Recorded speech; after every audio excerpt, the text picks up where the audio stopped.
Je dirais presque dans un avion, on fait presque tout sauf l'avion lui-même.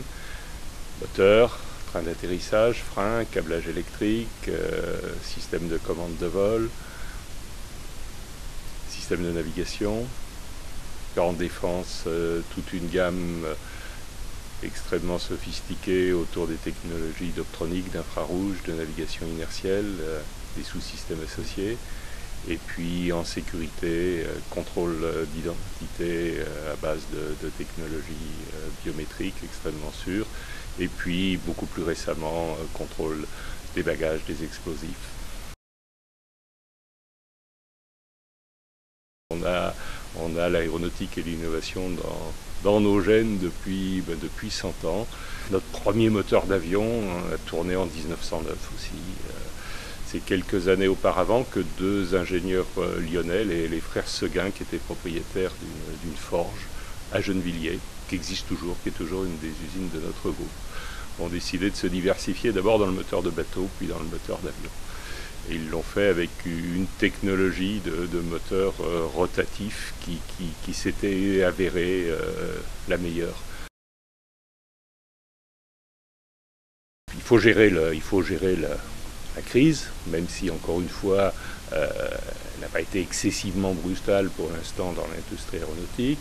Il faut savoir la gérer, mais il faut savoir aussi dans ces périodes-là préparer la sortie de crise, préparer les produits du futur. Et donc ce salon du Bourget, l'agenda, il est aussi rempli, sinon plus que les salons précédents.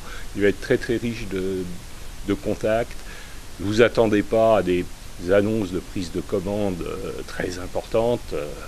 Le temps ne se prête pas à ce genre d'exercice, mais par contre, les contacts, les discussions avec les clients, les partenaires aussi de ce Bourget seront très riches de conséquences, puisque c'est un peu maintenant que se prépare la période 2015-2020 et donc une nouvelle génération de transport aérien en particulier.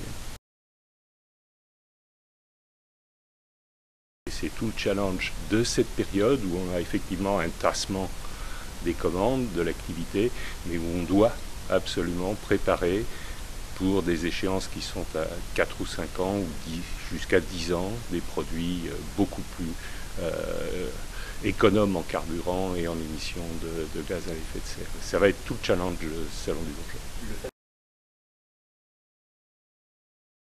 On a le plaisir d'avoir cette année un avion présenté pour la première fois au public, qui est un avion dans lequel le groupe Safran est très présent. C'est le nouvel avion de transport régional du russe Sukhoi, un avion de 100 places dans lequel notre groupe, en partenariat avec l'industrie russe, réalise le moteur, réalisons aussi la nacelle et les trains d'atterrissage et quelques autres équipements. Donc on a une très belle part de ce programme.